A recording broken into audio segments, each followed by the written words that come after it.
Welcome to the Smithsonian Here to Career webinar. Today we're talking to some of the world's greatest librarians. My name is Eric Woodard. I'm Director of Fellowships and Internships at the Smithsonian, and we're so glad you've taken your valuable time to join us here today. You know, I have to honor you, especially those of you who are trying to figure out your careers, because I did not have my act together as nearly as much as you do right now. So the fact that you care enough about your career to tune into something like this really speaks volumes about you and your future. So the star is the limit for you. So the way this will work is I'll be quiet here in just a second. Hopefully I'll be doing the least amount of talking during today's webinar, and I'll introduce two of the Smithsonian's most distinguished librarians, at which point we'll open it up for questions. If you don't already, you should see a Q&A module, so feel free to ask questions there right here on Zoom as you like, and we'll have an opportunity to take you live on the air if you've got a microphone, and if for some reason your technology is giving you trouble, I can read the questions for you. So without any further ado, I'd like to turn it over to our very, very cool librarians. And if we could, we'll start with Hollis. And Hollis, if you would, tell us your story. Tell us a little bit about your career. How did you get to be where you are? Well, I am working with Smithsonian Libraries, and I work with the branch of the library that's at the African American History and Culture Museum. I started in my library, I'll say my library work. I started as a volunteer in junior high school working in libraries. And through high school and in college, I took jobs working in libraries.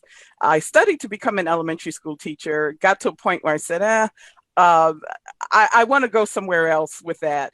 And by chance, there was an opening at the Smithsonian. And so I started as a cataloger. I was a cataloging technician, and I learned all about libraries and working in the field. But on the other side of my life, the more private side, I was conducting genealogical research.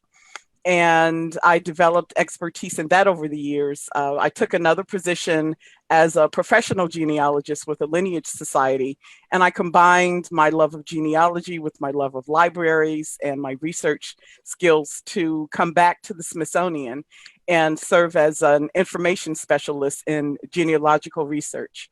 So I represent the spectrum of the non-traditional library employee who has gained expertise in different areas, but who did not necessarily go and study formally library science or information studies. So and Grace is on the other spectrum, the end of the spectrum. No, it's so funny. I'm so glad we have you on, because we actually, at the end of a webinar we did a couple weeks ago, I had a couple of people that came forward and said, you know, I'm really interested in doing family history and genealogy. And I'm like, well, that's funny, because we actually have a genealogist coming up. Thank you so much for sharing. We'll find out more about Hollis. But Grace, lay it on us. What's your deal? Hi, yeah, so I'm Grace Costantino. I'm also at the Smithsonian Libraries, and I work specifically on a program within the Smithsonian Libraries called the Biodiversity Heritage Library. So I do outreach and communication management for that program, but as I'll explain, I have sort of a long history getting to that point. And a lot like Hollis, I didn't start thinking that I would be a librarian. In undergrad, I actually majored in fine art and graphic design, so I had an art background. But then, you know, as I was getting ready to graduate and sort of looking at career options, I kind of thought, I don't know that I want to do this professionally necessarily. So I started looking at other areas that I had interest in and got into information management and information systems. And so started a grad program in that field at University of Maryland. And the first summer of my grad program, I got an internship at the Smithsonian Libraries working in a data management project. And that sort of started things on the career path for Smithsonian with me. At the end of the summer, there was a job opening for a library technician position at the libraries that I was fortunate enough to get. And that was in 2008. And since then, I've been moving through different positions at the libraries. I went from that to digital collections librarian, and then program manager for the Biodiversity Heritage Library, and now outreach and communication manager. So it's been an interesting career self-discovery path. So.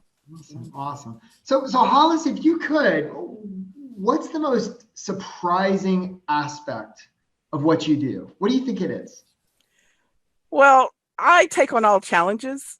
And so I think the surprising aspect of the job for me is I get a variety of queries from a whole variety of staff members and the public and experts and historians.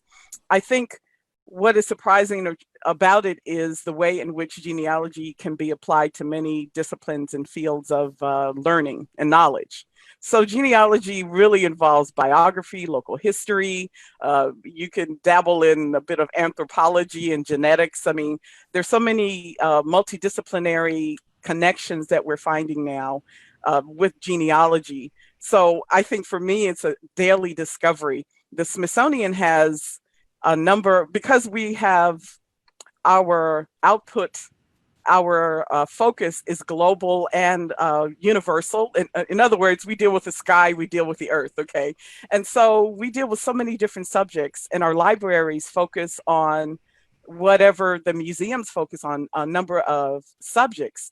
And so I'm surprised by the way in which I can look at all subjects from a genealogical perspective, sciences, history, anthropology, archaeology, everything under the sun. So even if you think about astronauts, I get questions about their family members, or, if someone's related to someone who's famous, or you may even get a query about a scientist and if he had descendants and things like that. So I work with a lot of experts in a lot of other fields.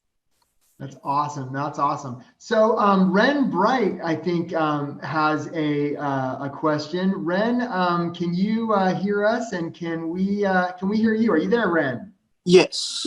Yeah. It sounds like you had a question. Yes, definitely. I was just really curious. I know you guys work for the Smithsonian Libraries, but as a graduate from the Museum Studies program, I've been kind of told that to go into museums because going into library science is going to be more restrictive. So I'm wondering, is there still a way to use the museum studies degree to kind of work in libraries as well? Just a little curious. Thanks so much. Grace, what do you think about that?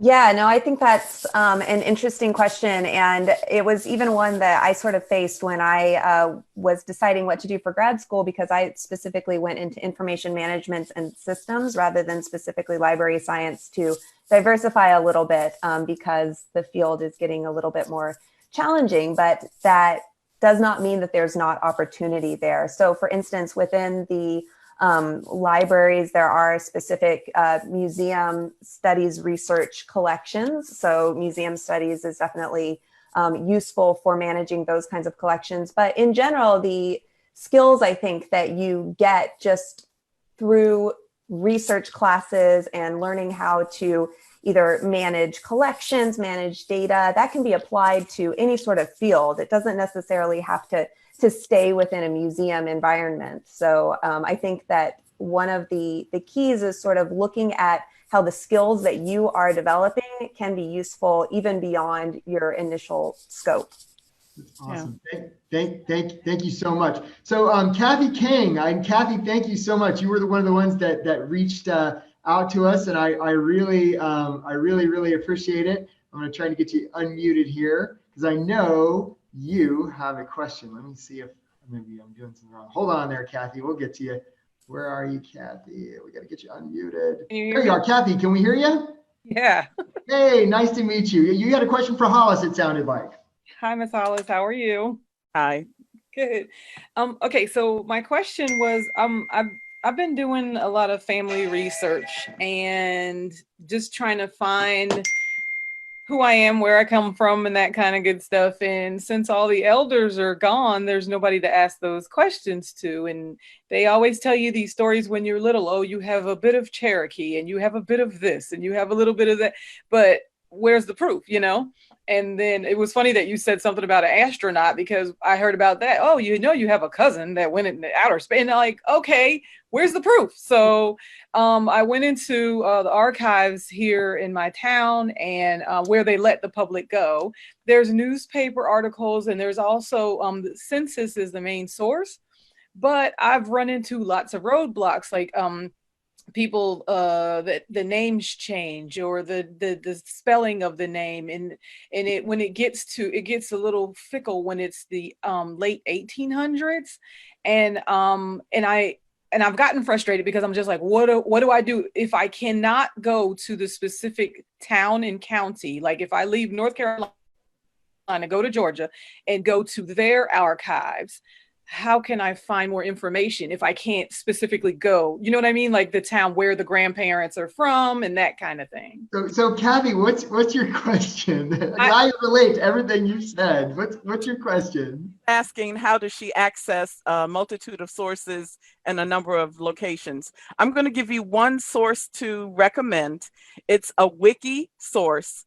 It's from Family Search. That's all one word, FAMILY search. Wiki, and then plug in your state, and that will identify the research institutions, the repositories, archives, everything under the sun, and you can search down to the level of the town even. So it's Family Search Wiki, and that's at the familysearch.org website. You can access it there. You're trying to access information geographically, and that's one of the easiest ways to do it. Okay. It's very quick answer. Thank you so much. Welcome. Cabbie, thank you so much. We really appreciate it. So it sounded like Karen Adjei. I might be mispronouncing your name, but it sounds like you had a question for our panelists. Yeah, can you hear me? I sure can. Go for it. Okay, great. So my question was specifically on the role of social justice in outreach in communities and how librarians are involved in that. And so I was wondering what are ways that librarians can just create educational resources or initiatives with communities, and what are other skills and educational resources that like aspiring librarians can be involved with now? You want to take that, Grace, and then I'll follow you, or? Sure, I can start a little bit. So yeah, that's a great question. And there are a lot of groups and organizations that work specifically on this subject. If you go to ala.org/diversity, they list a lot of different groups and organizations that are specifically focused on reaching out to different kinds of communities, making sure there's diversity and inclusion in the field. And there's a lot of really great resources and information there too about both ways that professionals all across the librarianship field are working to really support this equality of information access in different communities, as well as resources that librarians can use to talk about this in their own fields, and ways that you can sort of start to get involved in some of those communities, suggestions and listservs and different sorts of, there are Facebook groups too recommended through that. So I think ala.org/diversity is a great place to start, but Hollis, I'll send it over to you for more information. Well, it's ALA stands for the American Library Association. Mm-hmm. It's our Professional Librarians Association. We obtain guidelines from our national organizations, and then because we fall under federal libraries, we also deal with that. So you would also look to some of the federal government information sources for information as well on social justice. And this is in this age right now, we're developing so many things rapidly, and we try to meet those needs and librarians have been doing this since libraries existed. So, when it was just paper and pen and candle, librarians stepped up to the plate and held meetings and things like that. We also, provide the spaces for a lot of the discussions, but more importantly, we assemble a lot of the information so that it's accessible. I'm pretty sure, I'm not on the committee that's working with that, but the institution is pulling together resources that address that subject. Mm-hmm. So look for that in the near future. Thanks so much, Karen. We really appreciate it. It occurs to me, and I'm not even quite exactly sure how to ask this, but given the challenges that our nation and the world are seeing right now, and especially with the explosion of social media and all these information sources, I mean, it sure seems to me and maybe this will seem patronizing or I'm trying to flatter you guys, but there's never been a greater need for good information right now. Yes. And, with like fake news and deep fakes and all the rest. And, and of course, there's so many people, we've got our first responders right now and people who are on the front lines of COVID. But I got to tell you, and maybe, my parents are teachers, but I sort of think as librarians as heroes. And so my question for you, either one is do you feel like a hero? And especially with sort of, just the avalanche of rumors and rumors and rumors. How do you combat that? And, do you get super frustrated? Do you want to punch something? No. What's your take? Well, because in genealogy, I deal primarily with fact checking, and I'm accustomed to hearing stories. The earlier lady who asked me the question said she had oral history that said one thing or another. So I spend a lot of time listening to these stories, and you look for the evidence that you can trace. I mean, fortunately for us with libraries, we are adept at finding information, locating information, assembling it, preserving it, arranging it, organizing it. So we're very adept at looking for sources of information and connecting that with whomever it is, the patron or visitor or whomever, expert who needs the information. We're very adept at doing that. And what's happening now is, whereas before in the past, there were these higher authorities of Yep. Hollis, we may have lost your sound there for a sec. I bet it's just a bandwidth thing. That's okay. Let's see if she comes back. It's okay. Hey, Hollis, we may have lost you. Grace, can you hear Hollis? I cannot, no. Yeah, that's okay. I'll tell you what, Grace, if that's okay, we'll get you back, Hollis. Don't worry. But Grace, what in terms of do you feel like you're pushing back against the tidal wave? And Grace, feel free or Hollis, feel free to let us know if when you're back on.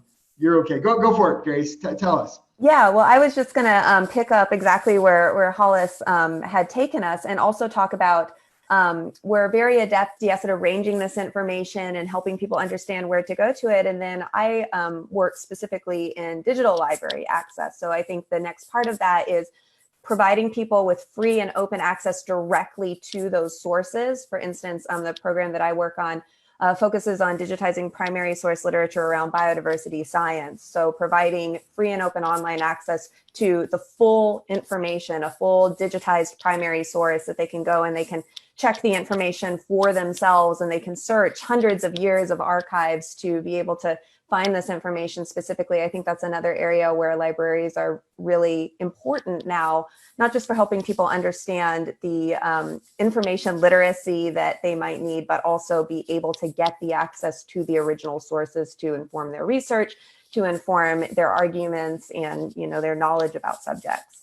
Hollis, did we get you back? Are you there? Hear me now? Yeah, we can hear you. We can hear you. Okay. So Hollis, were you able to finish your thought? I do want to cut you off. I lost my thought, but that's okay. That's okay. During this time, I spend a lot of time fact checking. I read articles and then I say, well, is that true, or where can I find more information? So when I have doubts, I've searched for answers myself. I think one of the wonderful things right now is that we have so many different platforms and so many digital tools that we can use. And a big thrust in the library profession is connectivity. So that whereas before, when there was just brick and mortar institutions, we didn't necessarily have ways to connect our expertise and knowledge. Now, everyone has access online to that, and we're very mindful of trying to address the needs of different audiences with different needs. You still have the traditional people who want to come in and see someone face to face. And then you have those who never want to step foot in the library, and they want everything immediately and they want it online. And so we're constantly shifting and adjusting to those different needs. And I think of all the professions, we're the ones who are very interested in not only preserving the knowledge, but connecting people to that. That's very significant, especially right now. I mean, we can find answers within minutes. It used to take maybe hours or days, but we get lots of queries from the media we're able to help inform them so that they can do a better job of informing the public and directing and guiding them to resources. So I think that's one of the biggest rewards of this job for me, is finding the answer and finding it in a way that meets the needs of whomever, and then allowing them to disseminate that to someone else. So we're at the front line of that. No, absolutely. And credibility is such a huge thing right now. We've got some really good participants here. We got people coming back for a second round. Karen Ajay, it sounds like you had one more question. Lay it on us, and thank you for asking it. Yeah, I was also just wondering how important is an MA or a PhD in the field along with getting an MLIS? And specifically for me, I've been wrestling with being like a generalist versus like a specialist in something that I'm passionate about. I think you should aim to be both. Well, I'll say for the Smithsonian, you could have expertise in a number of areas. And because we touch so many different fields of learning and knowledge, there's a spot for everybody. We have lots of staff here who have expertise in one area, but they have a job in another. And because these jobs are so coveted, they wait for someone to retire or die or move on, and you don't get promoted. So this is one of the few areas that I've ever worked in, and I've worked in a multitude of special libraries. This is one of the places where I have witnessed people having the expertise, and they're generalists and they're specialists, and they get the job that they really love and they have passion for. It does finally happen, but sometimes they have to work in another capacity. And one approach I always advise other students who I talk with is hold on to your passion, and whatever job you're doing, try and find skills that you can develop that you can apply to whatever your dream job is. So even if you are answering telephones or you're conducting research, try and find ways in which to look for the skills that you would need in your desired profession that you can hone while you're doing whatever else. That's the key thing to do. This is one of the wonderful places. I mean, it's hard to even describe. It's like being in a mall of candy shops, the kid in the candy shops. The Smithsonian has that ability to attract some of the best, the brightest experts in the field. A lot of talented people are here. And the other thing I want to suggest too is that you reach out to some of the experts in the field. Sometimes you may not be able to gain a direct access to them, but in this digital age, it's a lot easier than waiting for a conference or a lecture or something to reach out to them. Most of us are working, we're focused on whatever we're doing, but we're always looking for the next generation who's going to come and take our positions when we transition on. And so a lot of times we're so focused on our work that we don't always provide outreach, and the OFI Office of Internships and Fellowships enables us to make some of those connections and provide those working environments. I know I'm going off on tangents there, but I would say that you should always be on the lookout for the variety of experts in your field and the generalists. I specialize in African American genealogy. I field questions in the field of genealogy, but I hone my skills primarily in the African American genealogy field because I know that's more challenging, and I know I have a lot more constituents who need assistance with that. So that's my answer. No, thank you, and thank you again, Karen. So it sounded like Daisy had a question, and Daisy, you give me 2 seconds. Daily De La Rosa, are you there, Daisy? Hi, yes, I'm here. Hello. Go ahead, we can hear you fine. Okay, so if you're already a librarian, an academic librarian specifically, how do you recommend one get experience in special collections or special libraries to make that eventual transition in their career? Grace, what do you think? Yeah, well, I think that even if you're already a librarian or already working in the field, that doesn't mean that you can't look for volunteer opportunities, for example, specifically in some of the areas that you're interested in. So if you're not able to immediately get a job, kind of like Hollis was saying, specifically in the field or the type of library that you're interested in, you may still be able to find a volunteer opportunity on the weekend or something like that, or in the evenings or something in an organization that you are interested in. So I would say that that is one way that you can kind of make those connections and start getting that experience in particular types of libraries that you might be interested in. And I would also sort of build off of what Hollis was saying with networking with the experts in the fields that you're interested in, especially if you're already a librarian and you're already connected to some of these organizations that have annual conferences or webinars, listservs, those sorts of things. I think getting really involved in those and networking to make the connections and the relationships to the people that can open the doors for you or make the introductions to you with people that might be able to offer you opportunities or let you know when those opportunities are there is really key as well. Go ahead, Hollis, please. I would also suggest that you look for the historical and library professional staffing companies. I have worked in 13 different special libraries. I've worked in law libraries. I've worked at the National Institutes of Health. I've worked at university libraries. I've worked in small professional association libraries. The whole gamut. And I started at the Smithsonian, but I developed skills that prepared me to work in a variety as a cataloger and as a reference person in a variety of libraries. And so that's one way to get the experience and get paid experience.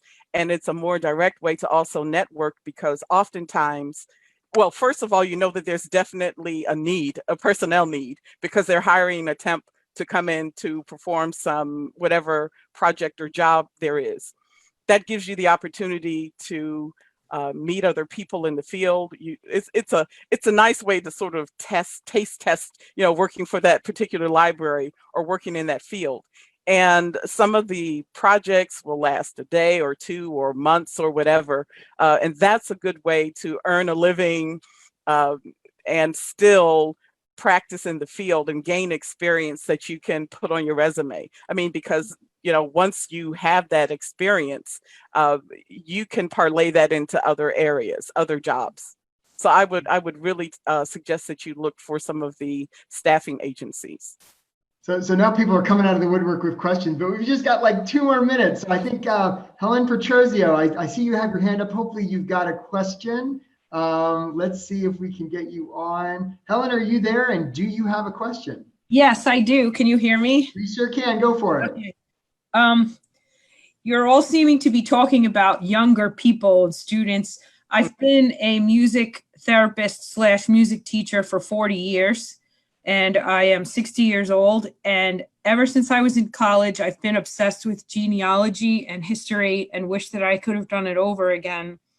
And now it's getting very difficult in my school and special ed, and I'm looking for another career because I'm also a single mom and I have to keep working until I'm at least 70. So that being said, I've watched every single solitary Who Do You Think You Are in all the countries it's in, all the Henry Louis Gates. I've watched every single one of those and all of them more than once, Finding Your Roots. I've traced my own family tree to a certain extent. I go in and out of owning Ancestry, and I'm going to go back to it. And a friend wants me to look up something for them. I'm obsessed with it and I love it. And I see these online classes, like Boston University has a 7-week class in getting your genealogy certificate. And at my age, at age 60, would I have a chance of getting into this field at all in any way, shape, or form now by doing those things? And also the things that you said before about networking and joining different groups and societies and webinars and having that certificate. I just love this so much. And I even came across this by accident today, researching for the summer program. We're teaching online right now, and I'm going to take tours of the arts around the different museums. And I saw this advertised only this morning, and I saw Hollis's description and even everything that you said just now about how you got where you were is so encouraging.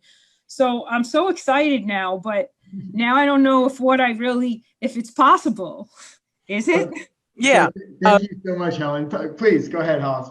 one thing I'll suggest is, I don't know if you attend the national conferences. There's a National Genealogical Society. And if you go to their webpage, I'm going to say again, the National Genealogical Society, they do have a page that's dedicated already to how to become a professional genealogist. And it outlines the education path, some of the areas in which you can work. The library information field and the genealogy field are two of the fields that I know of where you can work until you're 1,000 years old. I mean, you can, there's no bias in either direction towards the younger professionals and the older ones. It's one of the, I think, few professions where you can enter as a senior. We have lots of individuals who switch careers. They retire from their primary career that has absolutely nothing to do with genealogy. They go through the training. There's a formal training process to become a certified genealogist. There are other options like Boston University's certificate program. That gives you some of the preliminary skills, but no matter what, as in every profession, you've got to do the work. Beyond the personal research, you've got to take on other projects. You could affiliate yourself with other institutions, historical societies. The opportunities abound, and it's one of the fields that is very open to people from different professions, different interests. We have right now, the big thing is for people to focus on genetic genealogy. And so we have a lot more geneticists and scientists entering into the field. We have a lot of historians who are looking to the genealogy, pardon me, I'm getting dry here, who are looking to genealogy methodology to help them dig deeper to find their answers. So although it may have sounded like we were gearing this towards a younger audience, actually genealogy is a field that will welcome you with open arms to learn, first of all, the professional standards, and then find avenues in which you can apply your knowledge and expertise and your passion. That's awesome. Well, guys, I hate to say it, but we're like out of time. But before, Grace, anything more to add? What's your career wisdom? Anything more?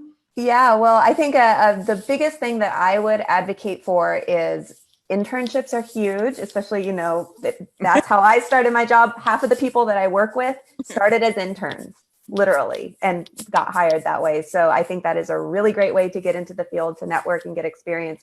And then I would say constantly be learning. Once you become, once you get the job, that's just the first step. You need to constantly be doing professional development. There's free webinars all the time on different subjects. Also, you might be able to, if you're employed at an organization, for instance, in Smithsonian, we can get grants to attend different, 6-week classes and stuff like that for professional development. So I would say, never stop learning. That's the key to keeping up with your field and keeping yourself sharp.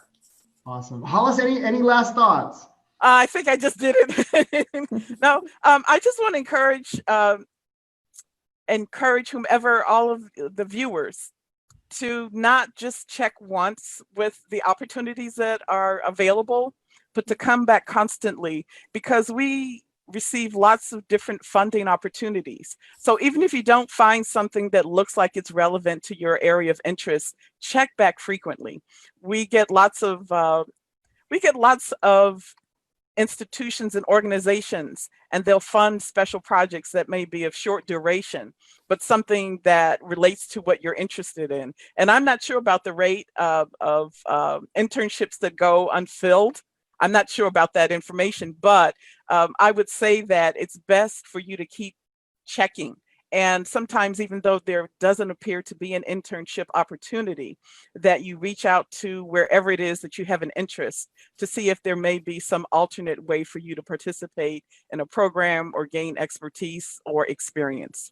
Well, I can sure second that. And for those of you, and thank you for so many who've stuck with us this whole half hour. You've gotten some really, really, really good wisdom from these two great librarians. So without any further ado, and sorry to those of you we couldn't get your questions, I just want to thank again both Grace and Hollis for their, go ahead, Hollis.